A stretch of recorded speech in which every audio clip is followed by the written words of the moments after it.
बच्चों, आज हम पढ़ेंगे क्लास 8 सामाजिक अध्ययन के अंतर्गत हमारे अतीत का 5वां पाठ, जब जनता बगावत करती है।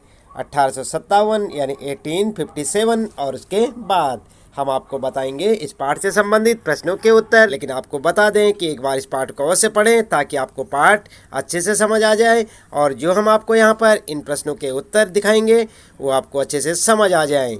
इसलिए आप पाठ को पढ़ना ना भूलें। बच्चों, शुरू करते हैं इस पाठ से संबंधित प्रश्नों के उत्तर। अभ्यास प्रश्नोत्तर पाठ्य पुस्तक से। सबसे पहले आपके लिए इस पाठ में जब अंत में आप जाएंगे, पाठ के अंत में पढ़ते पढ़ते, तो वहाँ पर आपको जो प्रश्न उत्तर मिलेंगे सबसे पहले आपको मिलेगा फिर से याद करें।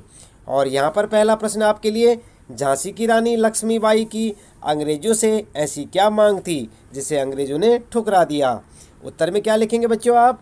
उत्तर लिखेंगे झांसी की रानी की मांग। झांसी की रानी चाहती थी कि कंपनी उसके पति की मृत्यु के बाद उनके गोद लिए हुए बेटे को वैध अधिकार मान लें।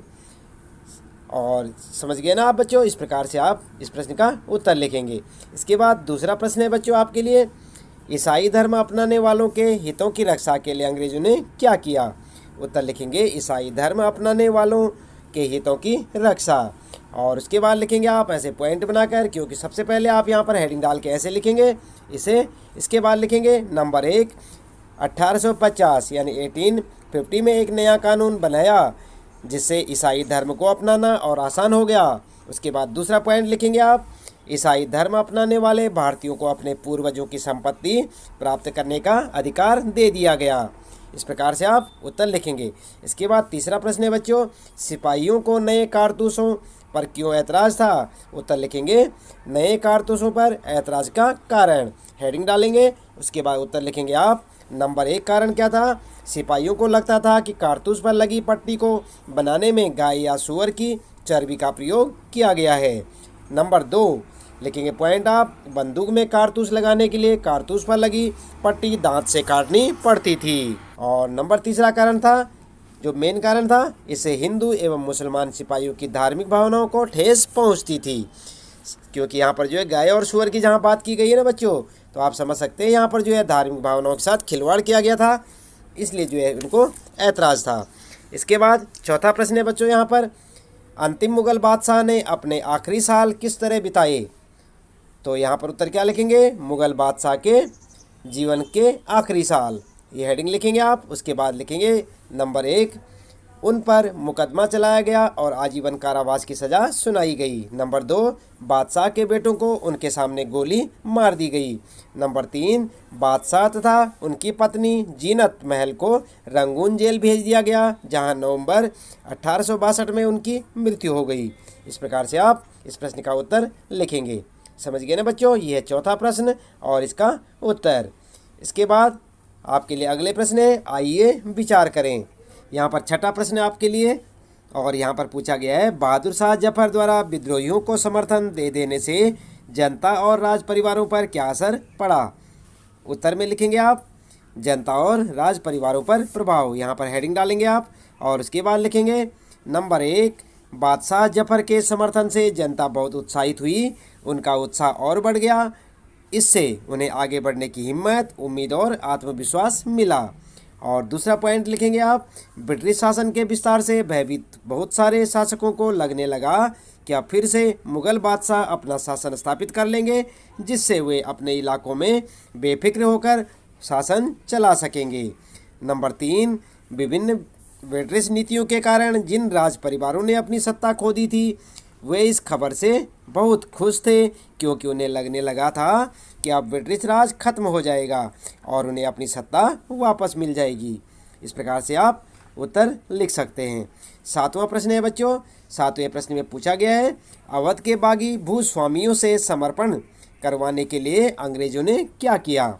उत्तर में लिखेंगे आप अवध के बागी भूस्वामियों का समर्पण और यहाँ पर हेडिंग डालेंगे और इसके बाद लिखेंगे नंबर 1 में लिखेंगे अंग्रेजों ने कुछ भूस्वामियों, राजाओं व नवाबों पर मुकदमे चलाए तथा उन्हें फांसी दे दी। इसके बाद अगला लिखेंगे बच्चों आप, दूसरा पॉइंट लिखेंगे अंग्रेजों ने घोषणा की कि जो भूस्वामी ब्रिटिश राज के प्रति स्वामी भक्त बने रहेंगे उन्हें अपनी ज़मीन पर पारंपरिक अधिकार का उपभोग करने स्वतंत्रता बनी रहेगी। इसके बाद अगला लिखेंगे, तीसरा पॉइंट लिखेंगे, जिन भूस्वामियों ने विद्रोह किया था यदि उन्होंने किसी अंग्रेज़ की हत्या नहीं की है और वे आत्मसमर्पण करना चाहते हैं तो उन्हें सुरक्षा की गारंटी दी जाएगी और ज़मीन पर उनका अधिकार और दावेदारी बनी रहेगी। समझ गए ना बच्चों? तो इस प्रकार से आप, ये 7वां प्रश्न है आपका और इसका उत्तर लिखेंगे। इसके बाद बच्चों बात करते हैं यहाँ पर 8वें प्रश्न की। तो आप देख रहे हैं यहाँ पर बच्चों, ये है आपका 8वां प्रश्न और यहाँ पर पूछा है 1857 यानी 1857 की बगावत के फलस्वरूप अंग्रेजों ने अपनी नीतियाँ किस तरह बदली। उत्तर में लिख सकते हैं आप, अंग्रेजों की नीति में बदलाव। इस प्रकार से लिखें और उसके बाद हेडिंग डाल के लिखेंगे आप। नंबर 1, ब्रिटिश संसद ने 1858 यानी 1858 में एक नया कानून पारित किया और ईस्ट इंडिया कंपनी के सारे अधिकार ब्रिटिश साम्राज्य के हाथ में सौंप दिए। दूसरा पॉइंट लिखेंगे, ब्रिटिश मंत्रिमंडल में एक सदस्य को भारत मंत्री के रूप में नियुक्त किया गया। उसे सलाह देने के लिए एक परिषद का गठन किया गया जिसे इंडिया काउंसिल कहा जाता था। इसके बाद तीसरा पॉइंट लिखेंगे बच्चों, भारत के गवर्नर जनरल को वायसराय कहा जाने लगा। और चौथा पॉइंट लिखेंगे, देश के सभी शासकों को भरोसा दिया गया कि भविष्य में कभी भी उनके भू क्षेत्र पर कब्जा नहीं किया जाएगा। भारतीय शासकों को ब्रिटिश साम्राज्य के अधीन शासन चलाने की छूट दी गई। और पांचवा पॉइंट लिखेंगे, सेना में भारतीय सिपाहियों का अनुपात कम करने और यूरोपीय सिपाहियों की संख्या बढ़ाने का फैसला लिया गया। और इसके बाद जो है छठा, मुसलमानों की ज़मीन और संपत्ति बड़े पैमाने पर जब्त की गई क्योंकि 1857 के विद्रोह का कारण मुसलमानों को माना गया। और सातवां पॉइंट लिखेंगे आप, अंग्रेजों ने भारत के लोगों के धर्म और सामाजिक रीति रिवाजों का सम्मान करने का निर्णय लिया। ठीक है ना बच्चों? तो यहाँ तक आपका इस प्रश्न का उत्तर है, 8वें प्रश्न का। इसके बाद आइए यहाँ पर जो है आइए करके देखें। तो यहाँ पर क्या देखना आपने, आगे 9वें प्रश्न में देखते हैं। पता लगाएं कि सन 57 की लड़ाई के बारे में आपके इलाके या आपके परिवार के लोगों को किस तरह की कहानियाँ और गीत याद हैं। इस महान विद्रोह से संबंधित कौन सी यादें अभी लोगों को उत्तेजित करती हैं। तो आपको भी कुछ मालूम है बच्चों तो आप अपने हिसाब से लिख सकते हैं या अपने घर में बड़े लोगों से पूछकर आप जो है 1857 की लड़ाई के बारे में जानकारियाँ लें और उन्हें उस जानकारी को लिख सकते हैं, चाहे उनके समय के उस समय के गीत जो भी आपको या आपके बड़ों को याद होंगे उन्हें भी आप यहाँ पर लिख सकते हैं उत्तर में। और जैसे कि आप यहाँ पर देख सकते हैं, हम आपको बताते हैं गीत 1 जैसे आप देख सकते हैं, बुंदे ले हर बोलों के मुँह हमने सुनी कहानी थी, खूब लड़ी मर्दानी हुआ तो झांसी वाली रानी थी। आपने पढ़ी होगी ना एक कविता पिछली कक्षाओं में या आपकी कक्षा में होगी, तो आप उस गीत को भी लिख सकते हैं क्योंकि ये 1857 की क्रांति की जो वीर महिला थी, कौन थी? झांसी की रानी। और इसके बाद बच्चों कहानी में लिख सकते हैं आप सेकंड नंबर पर, अंग्रेजों द्वारा मंगल पांडे को फांसी पर लटकाने की कहानी आज भी हमें उत्तेजित कर देती है। तो इस प्रकार से आप उत्तर लिख सकते हैं। इसके बाद बच्चों बात करते हैं यहाँ पर 10वां प्रश्न। देख रहे हैं ना आप यहाँ पर 10वां प्रश्न, झांसी की रानी लक्ष्मीबाई के बारे में पता लगाएं। आप उन्हें अपने समय की एक विलक्षण महिला क्यों मानते हैं। तो इसका उत्तर क्या लिखेंगे आप ध्यान दें बच्चों, इस 10वें प्रश्न का उत्तर आप इस प्रकार से लिखेंगे। रानी लक्ष्मीबाई का जन्म 1828 में बनारस में हुआ।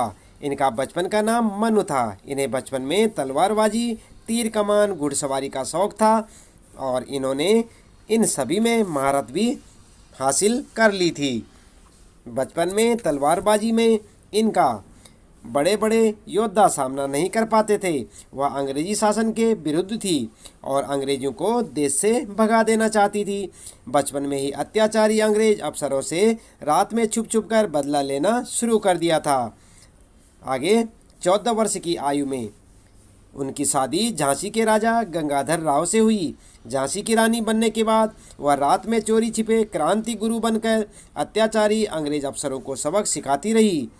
पति की मृत्यु के बाद उन्होंने शासन अपने हाथों में लिया और अंग्रेज़ों का विरोध जारी रखा। वह अंग्रेज़ों को देश से बाहर करने के लिए सभी रियासतों को एकजुट करना चाहती थी, उनकी कूटनीति को समझना चाहती थी। 1857 के प्रथम स्वतंत्रता संग्राम में उन्होंने बढ़ चढ़कर हिस्सा लिया। उन्होंने एक सेनापति अंग्रेज़ों से मिला हुआ था, जिसके विश्वासघात के कारण अंग्रेज सेना ने उन्हें महल में चारों ओर से घेर लिया और हथियार डालने के लिए कहा, लेकिन लक्ष्मीबाई ने हार नहीं मानी। अपने पुत्र को पीठ पर बांधकर और मुंह में घोड़े की लगाम दबाकर दोनों हाथों से तलवार चलाते हुए अंग्रेज सेना को चीरती हुई महल से बाहर निकल गई और अंत में अंग्रेजों से लड़ते हुए जून 1858 यानी 1858 को वीरगति को प्राप्त हुई। तो इस प्रकार से बच्चों आप इस 10वें प्रश्न का उत्तर लिख सकते हैं।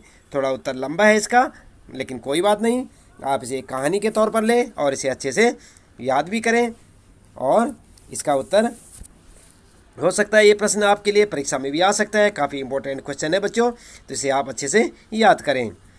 ठीक है ना बच्चों, यहाँ पर जो है इस पाठ से संबंधित प्रश्नों के उत्तर समाप्त होते हैं। आज हम पढ़ रहे थे बच्चों यहाँ पर कक्षा 8 सामाजिक अध्ययन के अंतर्गत हमारे अतीत विषय का 5वां पाठ, जब जनता बगावत करती है, 1857 और उसके बाद। तो बच्चों इसी प्रकार सभी पाठों के प्रश्नोत्तर जानने के लिए आप चैनल को सब्सक्राइब करें और लगातार देखते रहें वीडियो, जुड़े रहें हमारे साथ। आज के लिए इतना काफ़ी है। आपका दिन शुभ हो।